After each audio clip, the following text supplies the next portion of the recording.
Minions, welcome to Crank It Up. I'm Jim Price, and on this episode of Last Call, I'm taking a look at the last card of S.H.I.E.L.D. to solidify. I didn't actually playtest Marvel myself, but my close friend Mandit did, and he left thorough notes before he died, so I'll be using those. Technically speaking, I will be looking at the second to last card for S.H.I.E.L.D., because the last card was superior firepower, which changed for the first time at the very end, and doesn't make for an interesting video, while there was a card that changed drastically over the course of S.H.I.E.L.D.'s evolution. And that card is Rescue Mission. For this video, know that card names change over time, and Rescue Mission's name changed along with its ability multiple times, but I will use that name throughout the video. Let's talk about what S.H.I.E.L.D. is. It's a swarm faction. What type of swarm? A swarm faction. But what do? According to old notes, they play extra minions and get bigger. But is that really true of S.H.I.E.L.D.? And what swarm faction doesn't want to do that? Swarm factions are hard because they are naturally going to be paired with other swarm factions. The premier swarm faction is considered way too strong and often banned. It doesn't help that Hydra is also swarm and in the same set, making it harder to avoid creating an obvious combo. So S.H.I.E.L.D. is really starting off with multiple hands tied down, because Marvel is trying to be a basic set, Swarm already has a target on its back, you've already got a swarm faction in your set, and you aren't playing with the full set of mechanics. So what is S.H.I.E.L.D. supposed to do in order to stand out? I think that the fundamental question is at the heart of S.H.I.E.L.D.'s evolution. How can S.H.I.E.L.D. be a swarm faction that is just kinda average? And it resulted in a unique phenomenon. There are 4 published cards in its faction that at one point were double features. There were a few changes that were reshaped, like reassignment, but most of the changes were quantity changes. And that is also true of Rescue Mission, which at one point was a 5th distinct double feature, but only in a heavily changed ability. And as you will see, many of these changes are driven by the ever-changing nature of S.H.I.E.L.D.'s double features. As far back as Mandit's notes go, and this may not have been the original ability since Mandit was on vacation when S.H.I.E.L.D. first dropped, was that it was budding the double feature. You chose one of your characters and searched for one of the same name, drawing it. I'm not a big fan of budding, and I'm not a fan of this either, as it has to do with the S.H.I.E.L.D. minions, which are largely the same throughout. In my introductory video, I mentioned that S.H.I.E.L.D. had a rank swap. And that is mostly true. I remember the rank swap between the Soldier and the Elite. What I had forgotten is that they had been swapped before, so there are 2 swaps, with the second reverting the first. The Leader and Recruit never changed, so the driving question will be, what ability was in which slot at what time? Consider this from a budding perspective. You can't grab the Leader. You really shouldn't grab your Recruit, because that would be underwhelming. If you grab your Elite, you need one in play already, which means you can play one budding, but not the other. That just leaves the Soldier, which at the time is a terminal play, actually power 3 rather than power 2, so it is even more bursty. That would mean budding would have to be used terminally as a restock, which wouldn't be a problem, except for the fact that S.H.I.E.L.D. already had an excessive amount of terminal cards.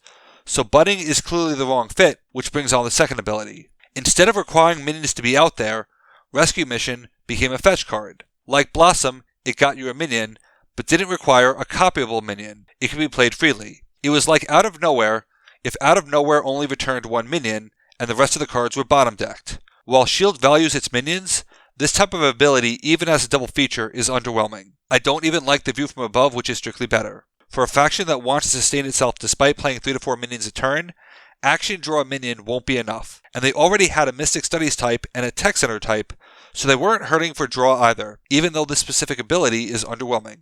This would later be dropped to a single copy, which makes it even worse. At this point, it's fair to ask what problem a card is trying to solve.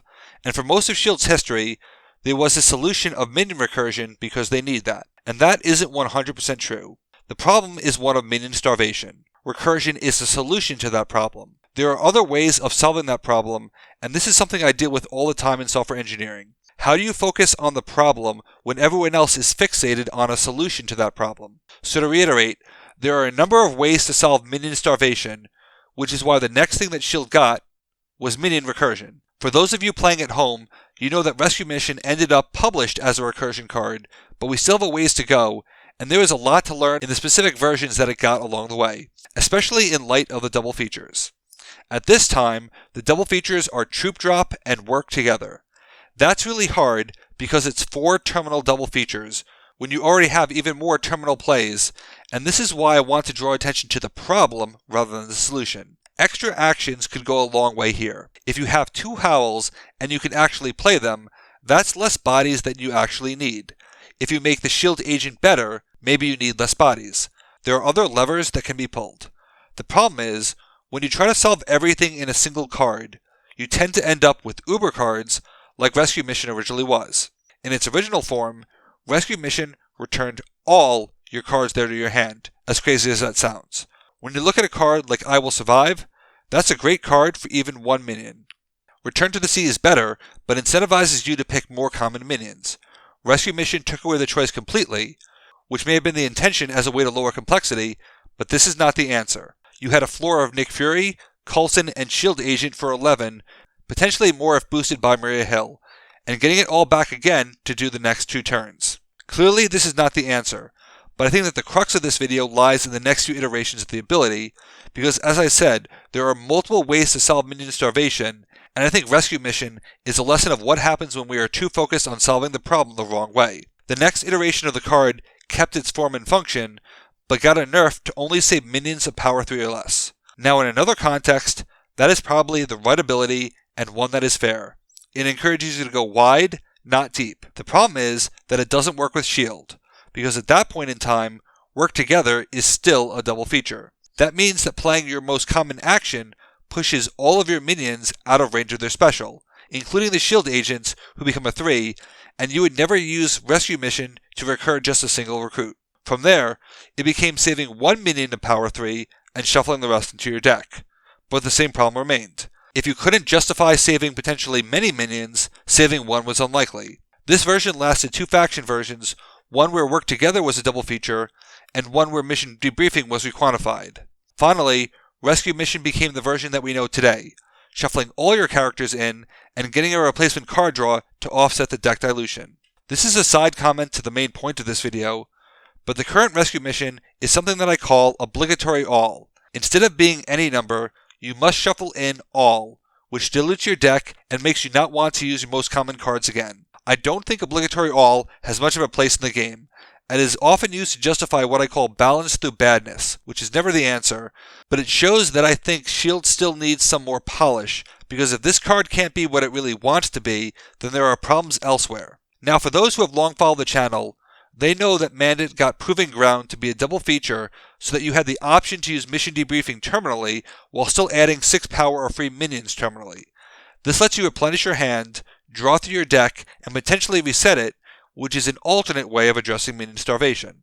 I just happen to think that this has been particularly good for Shield because it gives them more of an identity in having a unique set of terminal actions: draw, power, and movement. At least, this is more of an identity than they would have had without them. It would have been even better if that change to Troop Drop got in, but it didn't.